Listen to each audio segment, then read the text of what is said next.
15 ಜನ ಕೂತ್ಕೊಂಡು ನೀವು ಮಾಡಿದ್ರಿ ನೋಡ್ರಿ.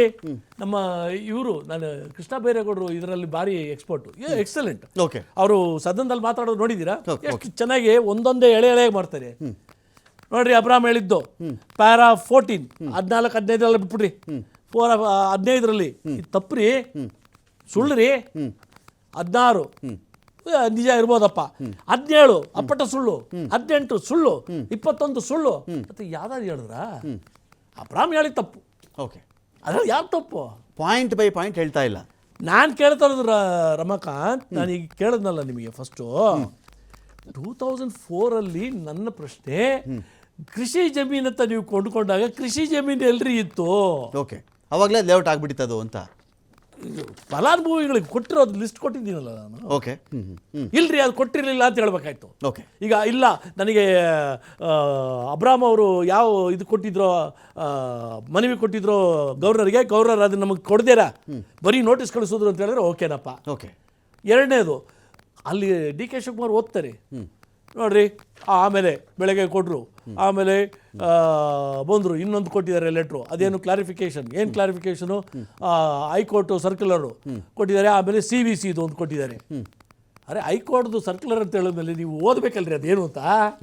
ಆ ಸರ್ಕ್ಯುಲರಲ್ಲಿ ಏನು ಬರೆದಿತ್ತು ಅಂತ ಹೇಳಿದ್ರೆ ಜಸ್ಟಿಸ್ ನಾಗಪ್ರಸನ್ನ ಅವರು ಸ್ಪಷ್ಟವಾಗಿ ಹೇಳ್ಬಿಟ್ರು, ನೀನು ಹೆಜ್ಜೆ ಇಡಬೇಕಾದ್ರೆ ಎಲ್ಲಿ PCR ಹಾಕೋದಕ್ಕೆ ಮುಂಚಿತವಾಗಿ ನೀನು ಸ್ಯಾಂಕ್ಷನ್ ತಗೊಂಡು ಅದರ ಕಾಪಿನ ಅದರಲ್ಲಿ ಲಗತ್ತಿಸಿರ್ಬೇಕು, ಯು ಶುಡ್ ಅಪೆಂಡ್ ಇಟ್ ಅಂತ ಹೇಳಿದ್ದಾರೆ.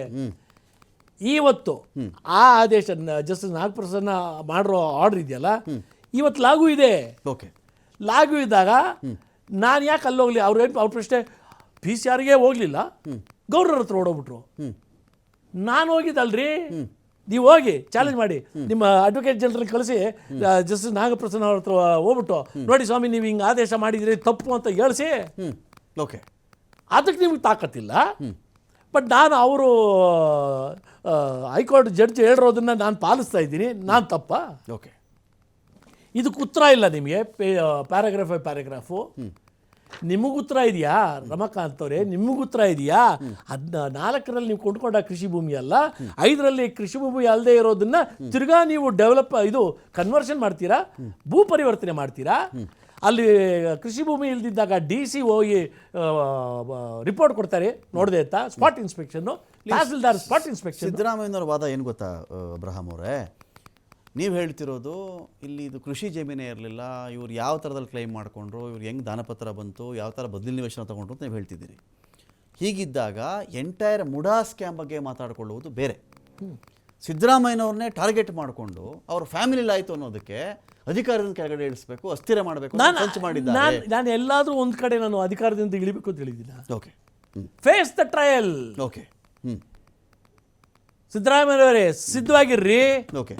It's an open challenge to you. And it is not motivated by any political Nobody. party. I'm daring him. He is a ವಕೀಲರಾಗಿದ್ರಲ್ಲ, ನಾನು ಹೈಕೋರ್ಟ್ಗೆ ಯಾಕೆ ಹೋಗ್ಬೇಕು? ಆಗಲಿ, I will face it, let the trial happen, I will come out clean ಅಂತ ಹೇಳಬೇಕು. ಅದು ಸಮಾಜವಾದಿ ಸಿದ್ದರಾಮಯ್ಯನವ್ರು ಮಾಡ್ಬೇಕಾಗಿರೋದು. ಇಲ್ಲ ಈಗಲೇ ಸೋತ್ ಬಿಟ್ಟಂಗೆ ಬಾಯ್ ಮಾಡ್ಕೊತವ್ರೆ.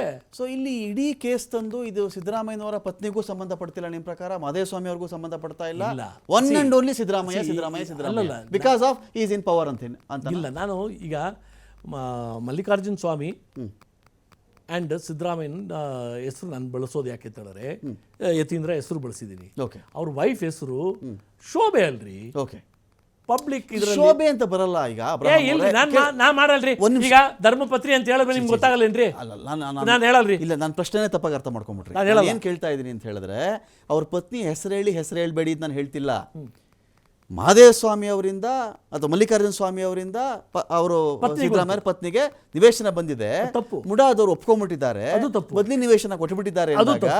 ಇಷ್ಟು ವಿಷಯ ಬಿಟ್ಟುಬಿಟ್ಟು ಸೂತ್ರ ಇಲ್ಲ, ಸಂಬಂಧ ಇಲ್ಲ, ಜಸ್ಟ್ ಬಿಕಾಸ್ ನಾನು ಪಾಲಿಟಿಕ್ಸ್ ಅಲ್ಲಿ ಇದ್ದೀನಿ, ನಾನು ಮುಖ್ಯಮಂತ್ರಿ ಆಗಿದ್ದೀನಿ ಅನ್ನೋ ಕಾರಣಕ್ಕೆ ಅಬ್ರಹಾಂ ನಾನು ಟಾರ್ಗೆಟ್ ಮಾಡ್ಕೊಂಡಿದ್ದಾರೆ ಅಂತ ಅವ್ರು ಹೇಳೋದು. ಹೇಳ್ಕೊಳ್ಳಿ. ಇಲ್ಲ, ಅಕ್ರಮ. ನಾನು ಒಂದು ಸಣ್ಣ ಉದಾಹರಣೆ ಕೊಡ್ತೀನಿ, ಇಲ್ಲಿ ಕೇಳೋರಿಗೆ, ಜನಸಾಮಾನ್ಯರಿಗೆ, 10ನೇ ಕ್ಲಾಸ್ ತರಗತಿ ಓದೋ ಮಕ್ಕಳಿಗೂ ಅರ್ಥ ಆಗುತ್ತೆ. ನಾನು ಕಳ್ಳಾರಿ ಕಳ್ತನ ಮಾಡಕ್ಕೆ ಹೋಗಿದ್ದೀನಿ ರೀ. ಇದೊಂದು ಸಿನಿಮಾನು ಬಂದಿತ್ತು. ಕಳ್ತನ ಮಾಡಕ್ಕೆ ಹೋದಾಗ ಎದುರುಗಡೆ ಅಲ್ಲಿ ಮರ್ಡರ್ ಆಗೋದು ಕಾಣಿಸ್ತಾ ಇದೆ ರೀ. ನೋಡ್ಬಿಟ್ಟೆ ನೇರವಾಗಿ ಕಾಣಿಸ್ತದೆ. ಒಬ್ಬ ಒಂದು ಹೆಂಗಸನ ಸಾಯಿಸ್ತಾ, ನಾನು ಪೊಲೀಸ್ ಸ್ಟೇಷನ್ಗೆ ಹೇಳ್ತೀನಿ. ಪೊಲೀಸ್ ಏನು ಮಾಡಬೇಕು? ಏಯ್ ನೀನು ಕಳ್ತನಕ್ಕೆ ಹೋದವ್ ನೀನು ಹೇಳಿದ್ರೆ ನಡೆಯಲ್ಲ. ನಿಮ್ಮ ಅನುಪಸ್ಥಿತಿಯಲ್ಲಿ ಅಬ್ರಹಾಂ ಅವರೇ, ನಿಮ್ಮ ಅನುಪಸ್ಥಿತಿಯಲ್ಲಿ ನಿನ್ನೆ ಆಲಂ ಪಾಷಾ ಅಂತೇಳಿ ರಾಜ್ಯಪಾಲರಿಗೊಬ್ಬರು ದೂರು ಕೊಟ್ಟರು, ನಿಮ್ಮ ಮೇಲೆ ದೂರು ಕೊಟ್ಟರು. ಈ ಅಪ್ಪನೇ ಸರಿ ಇಲ್ಲ, ಸುಪ್ರೀಂ ಕೋರ್ಟ್ ದಂಡ ಹಾಕಿದೆ, ಇವ್ರು ಹೋಗಿ ಕಂಪ್ಲೇಂಟ್ ಕೊಡ್ತಾರೆ. ನಾನು ಅವ್ರನ್ನ ಕೇಳಿದೆ, ಅಲ್ಲ ರೀ, ಇಂಥ ಕೇಸ್ಗಳಲ್ಲಿ ಒಂದು ಕೇಸನ್ನು ಎತ್ಕೊಳ್ಳೋದು ಡಾಕ್ಯುಮೆಂಟ್ಸ್ಗಳ ಆಧಾರದ ಮೇರೆಗೆ, ಯಾವ ಮನುಷ್ಯ ಕೊಟ್ಟ ಅಂತಲ್ಲ. ಸಪೋಸ್ ನಾಳೆನೇ ಅಬ್ರಹಾಂ ಅವರು ನಾನು ಕೇಸ್ ತೊಗೊಳ್ಳಲ್ಲಪ್ಪ, ನನಗೇನೋ ಭಯ ಆಗ್ತದೆ ಬಿಟ್ಬಿಟ್ರು ಕೂಡ, ಲೋಕಾಯುಕ್ತದಲ್ಲೂ ಹಾಗೇನೆ ಅವ್ರು ಕೊಟ್ಟಿರ್ತಕ್ಕಂಥ ಡಾಕ್ಯುಮೆಂಟ್ ಮೇಲೆ ಕೇಸ್ಗಳು ಮುಂದಿನ ವಿಚಾರಣೆ ಆಗ್ತದೆ ಹೊರತು ಅಬ್ರಹಾಂ ಕೊಟ್ರ, XYZ ಕೊಟ್ರ, ABC ಕೊಟ್ರ ಅನ್ನೋದ್ರ ಮೇಲೆ ಆಗಲ್ಲ. ನಿಮ್ಮ ಅನುಪಸ್ಥಿತಿ ನಾನು ಇನ್ನು ಕೇಳಿದ್ದೀನಿ. ಯಾರು ದೂರು ಕೊಟ್ಟರು ಅನ್ನೋದಲ್ಲ ವಿಷಯ, ದೂರು ಯಾರು ಕೊಟ್ಟರು ಅನ್ನೋದು ವಿಷಯ ಅಲ್ಲ, ಆ ದೂರಿನ ಮೆರಿಟ್ ಮೇಲೆ ವಿಷಯ ಹೋಗುತ್ತೆ. ಇಲ್ಲ, ಅದೇ ಆಗಿರೋದು. ಓಕೆ, ಈ ಆರೋಪಗಳು ನನ್ನ ಮೇಲೆ ಮಾಡಿ, ಬಟ್ ನಾನು ಸ್ಪೆಸಿಫಿಕ್ ಆಗಿ ಹೇಳ್ತಿರೋದು ಏನು ಗೊತ್ತಾ, ಒಬ್ರಿಗೆ ಸಿದ್ದರಾಮಯ್ಯ XYZ ಅಂತ ಅಂದ್ಕೊಳ್ಳಿ, ಒಬ್ಬ ವ್ಯಕ್ತಿ ಅವ್ರ ಮನೇಲಿ ಯಾರೋ ಮಾಡಿದ್ದಾರೆ ಅಂತ, ನೀವು ಮರ್ಡ್ರ್ ಅಂತ ಹೇಳಿದ್ರಲ್ಲ, ಇಲ್ಲಿ ಯಾರೋ ಮರ್ಡ್ರ್ ಮಾಡ್ತಾರೆ, XYZ ಮರ್ಡ್ರ್ ಮಾಡ್ತಾರೆ, ನಿಮ್ಗೆ ಅವನ ಹೆಸರು ಗೊತ್ತಿರುತ್ತೆ.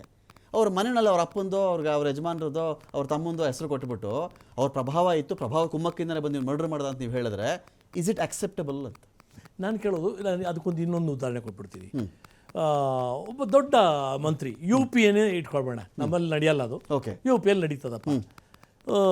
ಊರು ಮೈದಾನದಲ್ಲೇ ಎಲ್ಲರೂ ಕಾಣಿಸೋ ಹಂಗೆ ಸಂತೆಯಲ್ಲಿ ಮಾರೋ ಅಂತೇಳಿ ಹೊಡಿತಾನಪ್ಪ. MLA ಮಗ, ಬರೀ ಅವ್ರ ಮಗನ ಮೈನ್ ಮಾತ್ರ ಮಾಡ್ತೀರಾ ನೀವು, ಇದು ಮಾತಾಡ್ತೀರಿ ನೀವು. ಯಾವುದಾದ್ರೂ ಮಾಧ್ಯಮ ಅವನ ಹೆಸರು XYZ ಮಾಡ್ದ ಅಂತ ಮಾತ್ರ ಹೇಳ್ತೀರಾ? ಇಲ್ಲೋ, ಇಂಥ MLA ಮಗ ಮಾಡ್ದ, ಅವನ ಹೆಸರು ಹೇಳಲ್ಲ, ಈ MLA ಮಗ ಮಾಡ್ದ ಅಂತ. ದಟ್ ಇಸ್ ಕಾಲ್ಡ್ ಎಸ್ ಪ್ರಭಾವ.